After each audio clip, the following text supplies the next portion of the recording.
धर्म प्रेमी बंधुओं, आप सभी को जय जिनेंद्र। मेरे इस चैनल में आपका स्वागत है।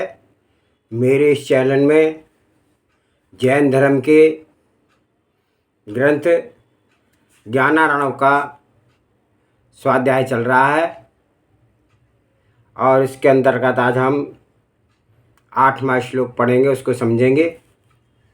इससे पूर्व मंगलाचरण करते हैं। ओंकारं बिंदु संयुक्तं नित्यं ध्यायन्ति योगिनः कामदं मोक्षदं चैव ओंकाराय नमो नमः। अविरल शब्द गणउगा प्रक्षालति सकल भूतल मलकलंका मुनिवृपार्षित तीर्था सरस्वती हरतो नो दुरितान् अज्ञानतिमिर अंधानां ज्ञान अंजन शलाकया चक्षुरुन्मीलितं येन तस्मै श्री गुरुवे नमः। श्री परम गुरुवे नमः। परम प्राचार्य श्री गुरुवे नमः। सकल कालुष विध्वंसकं श्रीशां परिवर्धकं धर्म संबंधकं भव्य जीव मन प्रतिबोधकारकम् इदं शास्त्रं श्री ज्ञानारणव। एतन मूल ग्रंथ कर्तारा श्री सर्वज्ञ देवा, तदुत्तर ग्रंथ कर्तारा श्री गणधर देवा, तद प्रति गणधर देवा तेषां वचना शरणमासाद्य आचार्य श्री शुभचंद्र जी स्वामी विरचितम तस्य टीकाकार अध्यात्म योगी न्यार्थित पूज्य श्री 105 क्षुल्लक मनोहर वर्णी जी सहजानंद महाराज। मंगलम भगवान वीरो मंगलम गौतमो गणे मंगलम कुंद कुंदाद्योति जैन धर्मोस्तु मंगलम। सर्वमंगल मांगल्यम सर्व कल्याणकारकम प्रधानम सर्वधर्मानां जैनम जयतु शासनम। सर्वे श्रोता सावधानतः श्रवन्तु। 8वां श्लोक पढ़ते हैं। प्रबोधाय विवेकाय हिताय प्रशमाय च सम्यक् तत्त्वोपदेशाय सताम सूक्ति प्रवर्तिते। सत्पुरुषों की सुंदर वाणी, पदार्थों के विशिष्ट ज्ञान, विवेक, हित, कसायों की शांति तथा समाचीन तत्वोपदेश के लिए होती है।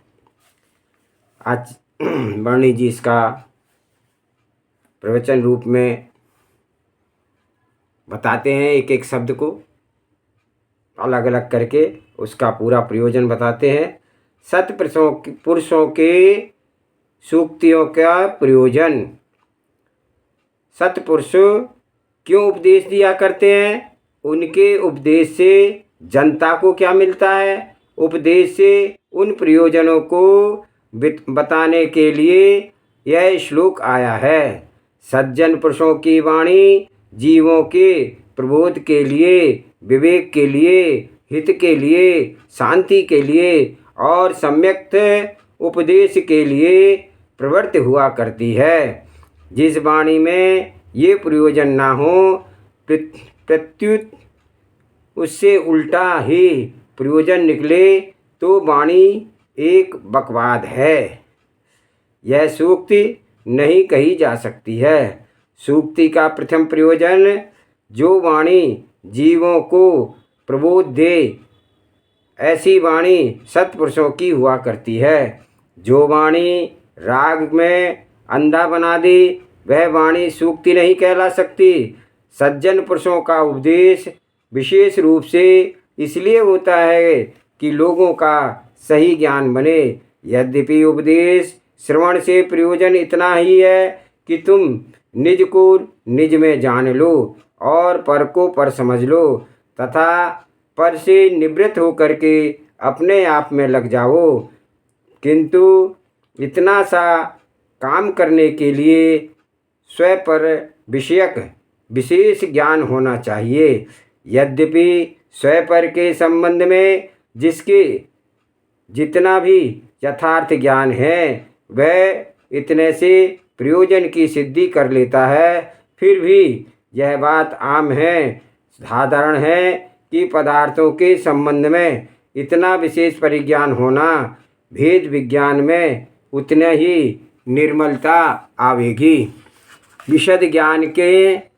विशद ज्ञान में विशेष ज्ञान का उपयोग। जैसे एक तो सीधा यह जान लिया कि शरीर जुदा है और आत्मा जुदा है। जैसे कि सभी लोग कहते हैं, देहातों में भी अबला गोपाल भी लोग कहा करते हैं, किसी के मर जाने पर मरघट तक ले जाते हुए सभी याद किया करते हैं कि शरीर जुदा है, जीव जुदा है। शरीर को छोड़कर यह जीव चला गया, किंतु विशेष ज्ञान के प्रयोजन की विशेषता देखिए कि यह शरीर एक माया रूप स्कंध है, आहार वर्गणाओं से बना हुआ है। यह आहार वर्गणाओं का मूल परमाणु है। यह परमाणु कैसा होता है, कैसे स्कंद बनता है और कैसे इंद्रजाल बनता है, शरीर के संबंध में बहुत सी बातें विदित हों, जीव के संबंध में बहुत परिज्ञान हो, इसका क्या स्वभाव है, सहज परिणमन कैसा है, साधारण गुण का क्या प्रभाव है, विशेष गुण इसमें कौन सी विशेषता है, कैसे परिणमन है, कैसे इन पर्यायों में आता है, कैसे विशेष विशेष ज्ञान हो, ऐसा पुरुष देह में से भिन्न जीव है, इतनी सी बात को कितनी विशेषता से जानता है। विशेष परिज्ञान की विशेषता क्या, प्रयोजन की सिद्धि में, शांति की साधना में, पदार्थों के विशेष परिज्ञान में भी आवश्यक है। जैसे कोई पुराना नौकर है तो उसे सारी बातें मालूम रहती हैं, इस कारण उसे थोड़ी सी बात बता दो, लो वह सारे काम समझ जाता है। और कोई नया नौकर आए तो उसे वह थोड़ी सी बात भी समझने में कठिनाई होती है। ऐसे ही जिस पुरुष को ज्ञान है, प्रतिभा है, वह थोड़ी सी बात सुन करके बहुत अधिक परिज्ञान कर लेता है। और कोई पुरुष जिसे ज्ञान नहीं है, प्रतिभा नहीं है, उसे जितना बताओ उतना ही अवधारणा करता है। यह सब एक भीतरी प्रकाश का प्रताप है। प्रतिभा में का एक छोटा सा दृष्टांत। एक बार किसी दुकान पर रहने वाले पल्लेदार ने कहा मालिक से कि ए मालिक, मैं तो रात दिन कितना बोझ उठाता हूँ, आपका बहुत काम करता हूँ, मुझे आप 20 रुपये देते हैं, और यह मुनीम जो कुछ नहीं करता, बैठे बैठे हुक्का चलाया करता है, इसे आप 5 गुना से अधिक देते हैं। क्यों, अंतर क्या है? मालिक ने कहा बता देंगे। 10-5 दिन में कभी तुम दूसरे दिन की ही सड़क पर से एक बारात गुजर रही थी, तो मालिक ने पल्लेदार से कहा जाओ मालूम करो कि यह क्या चीज़ है। वह पल्लेदार मालूम करने गया, पूछा, किसी से तो बता दिया कि यह बारात है। वह आकर मालिक से कहता है हुजूर यह बारात है। ठीक है। थोड़ी देर बाद मुनीम से कहा सेठ ने कि देखो क्या बात है। तो मुनीम गया और बहुत सी बातें पूछ करके जान लिया कि यह बारात है, किसकी है, कहाँ से आई है, कहाँ जावेगी, कितने दिन लौटेगी, यह सारी बातें जान करके आया और एकदम उसके सब बातें बता दी। फलाने गांव की बारात है, अमुक आदमी की है, अमुक जगह जा रही है, सब कुछ बताया। और मालिक ने नौकर से कहा देखो यह अंतर है इस बात का, जितना हमने कहा उतना ही तुम समाधान करके आए, और देखो यह मुनीम की सारी बातें बता दी। यद्यपि ये सारी बातें बारात के संबंध में वह पल्लेदार भी जान सकता था, पर उन बातों की ओर उसका लक्ष्य नहीं था। तो इसका लक्ष्य, अपना लक्ष्य होना चाहिए कि हम इसे हित पद्धति से और अधिक समझें। सज्जनों की सूक्ति ऐसे प्रविष्ट ज्ञान के लिए होती है। सत्पुरुषों की सूक्ति का द्वितीय प्रयोजन क्या है? सज्जनों की सूक्तियाँ विवेक के लिए होती हैं। विवेक का अर्थ यह है कि आत्मा और पर का भेद जानने में आए।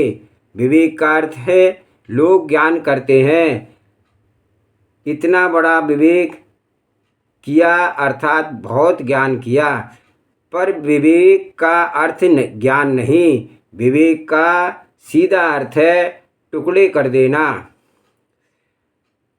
न्यारा कर देना, एक पर न्यारा कर देना। ज्ञान पर न्यारा करना ज्ञान पूर्वक ही होता है। इसलिए विवेक का अर्थ ज्ञान प्रसिद्ध हो गया, पर जिसमें भेद विज्ञान ना हो, हे को छोड़ने, उपाधि को ग्रहण करने जैसी बात जिस ज्ञान में ना समझाई ना समाई हो, उस ज्ञान को विवेक नहीं कहा जा सकता। और कुछ सुनने में तो ऐसा भद्दा भी लगता है कि जब विवेक शब्द का यहाँ सारे सही प्रयोग होना है, वहाँ ज्ञान का प्रयोग करे तो अटपटा सा थोड़ा लगेगा। जैसे किसी चतुर पुरुष ने हे जीव को छोड़ करके उपाध्याय को ग्रहण करने की बुद्धिमानी की, उसके संबंध में लोग यह कहेंगे कि इसने बड़े विवेक से काम लिया, उसने बड़ा विवेक किया।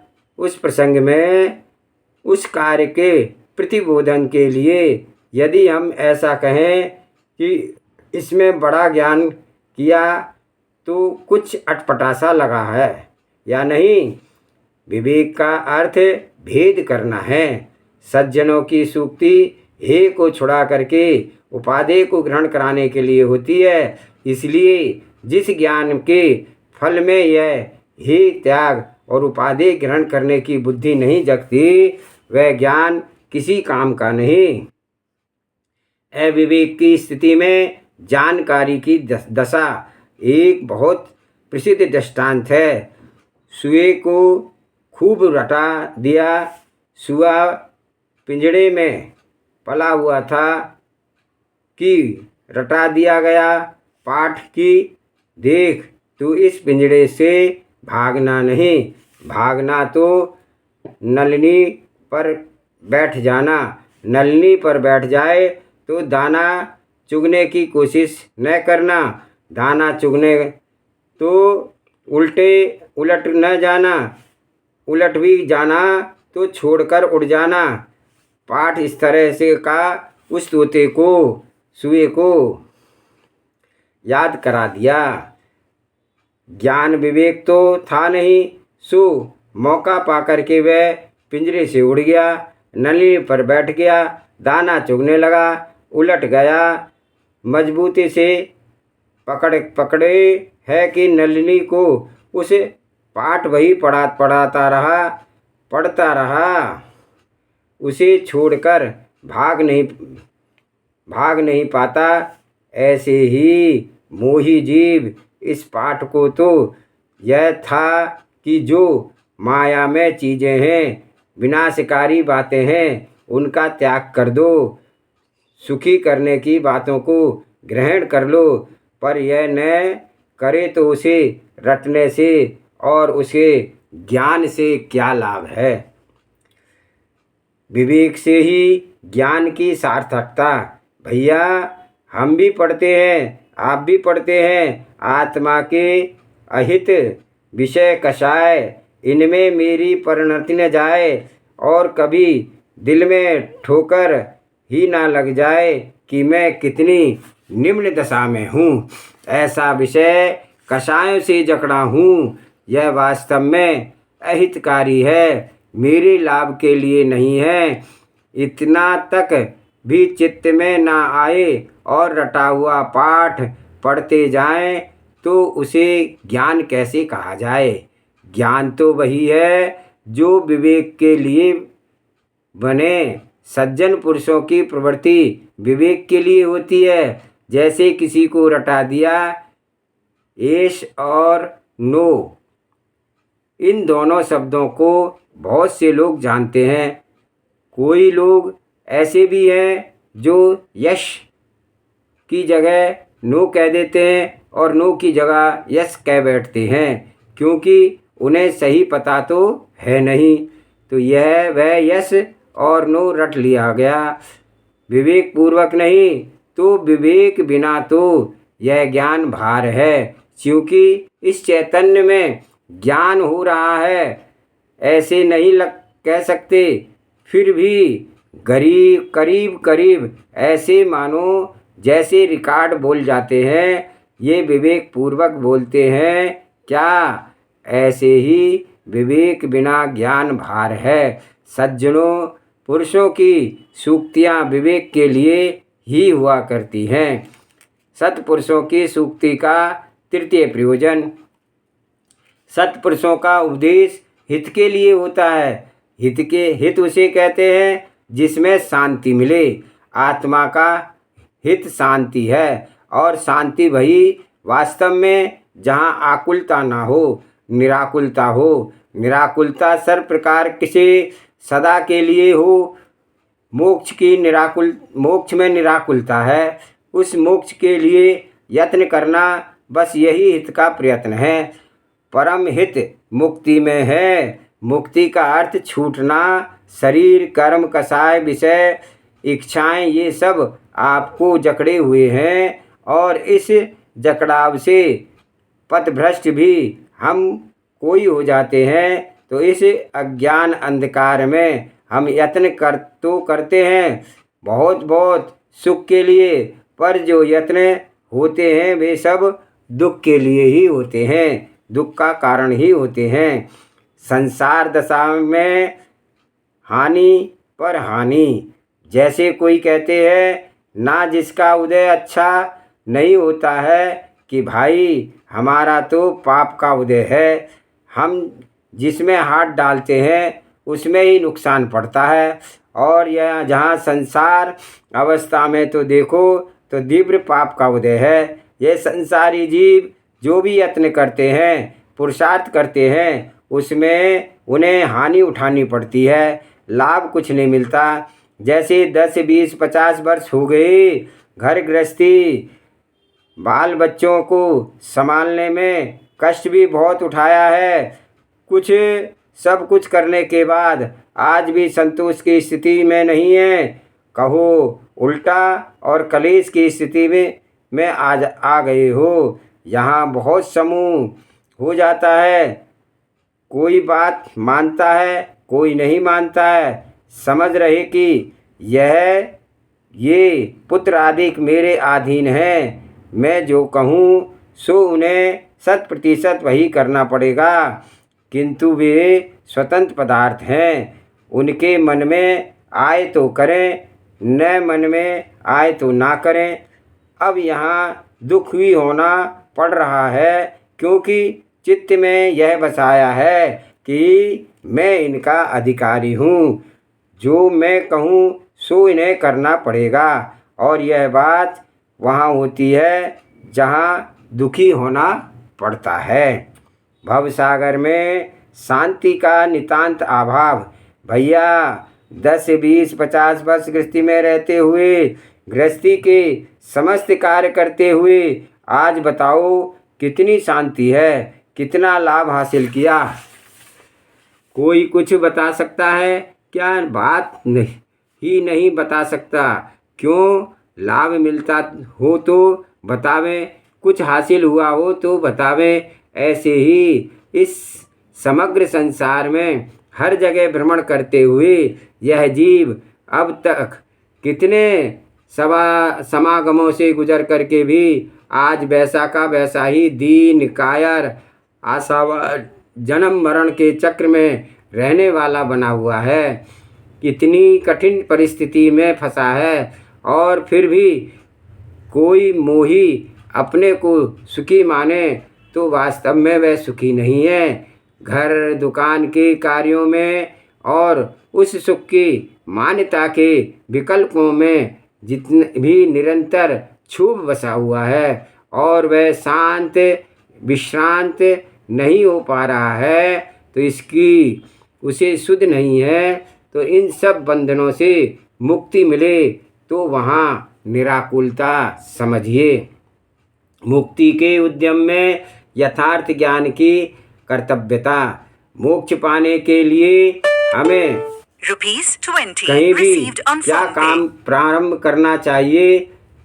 काम यही करना चाहिए कि जिनसे हम छूटना चाहते हैं उनसे हम उस समय भी अपने स्वरूप का सत्य की दृष्टि से न्यारे हैं। इतनी बात ज्ञान में आ जानी चाहिए।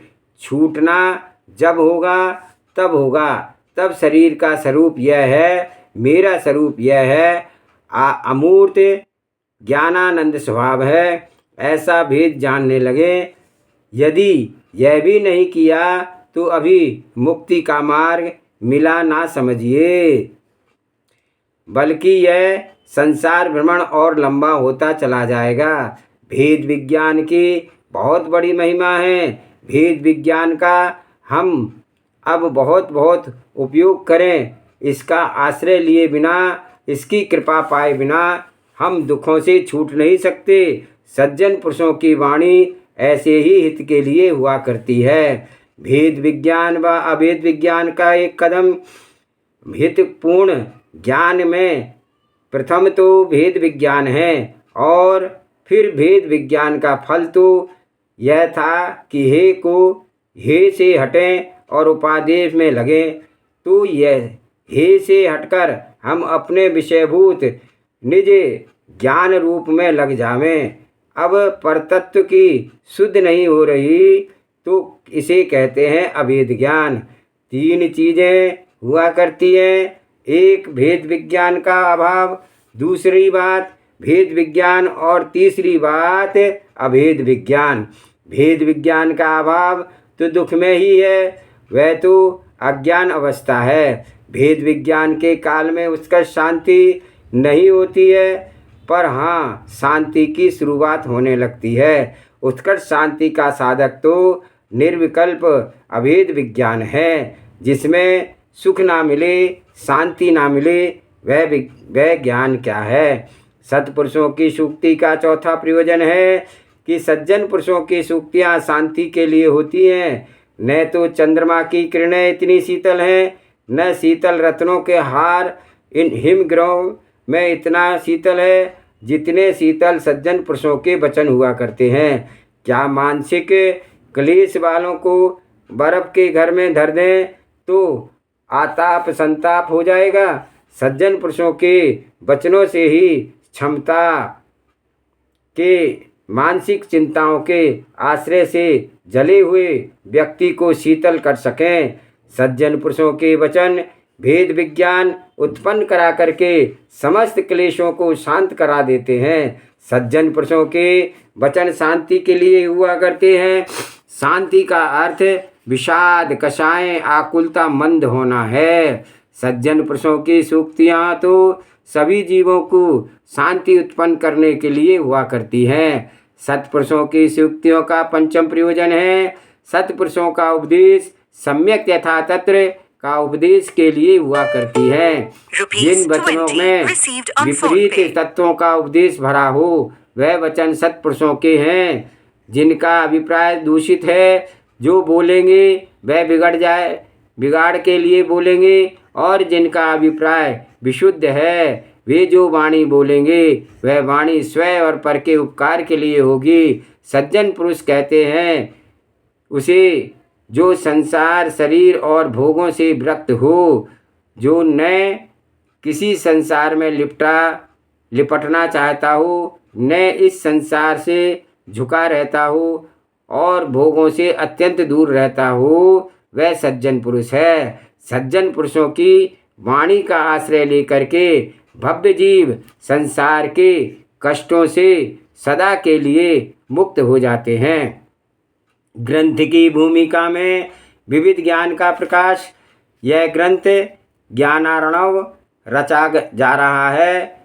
क्यों रचा जा रहा है? इसका प्रयोजन बड़ा है। इन बातों का समाधान जानने के लिए 5 प्रयोजन दिखाए हैं। इन 5 प्रयोजनों की सिद्धि के लिए सज्जन पुरुषों की वाणी होती है। इस श्लोक में यह भी मर्म बताया गया है रचयिता की ओर से कि मानो यहाँ कहा जा रहा है कि हम जो यह शास्त्र बना रहे हैं वह सर्वज्ञ की परंपरा में से जो बात चली आई है, जो उपदेश आया है, उसी के अनुसार हम इसमें तत्व का उपदेश कहेंगे।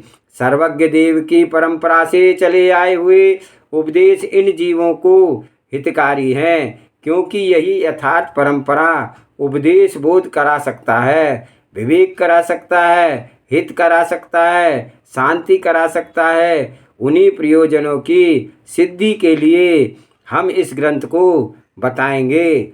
यह भूमिका में क्या क्या कहा जा रहा है वह सब वर्णन चल रहा है। इससे भी हम आप सब बहुत बहुत परिज्ञान करेंगे। आचार्य देव की भूमिका का कितना महान आश्रय रखती है। इस भूमिका में आज के श्लोक को जो यह बात कही जा रही है, उसमें जो भी उपदेश होगा वह हित के लिए, शांति के लिए होगा। आज का स्वाध्याय यहीं समाप्त करते हैं। जावाणी के ज्ञान से सूझे लोकालोक, सो वाणी मस्तक नमो सदा देखूं दो। हे जिनवाणी भारती तोय जपू दिन रैन, जो तेरी शरण आ गए सो पावे सुख चैन। देव बजो अरिहंत को गुरु सेवा निर्गन, दया धर्म पालो सदा यही मोक्ष का पंथ। 9 बार नमोकार मंत्र।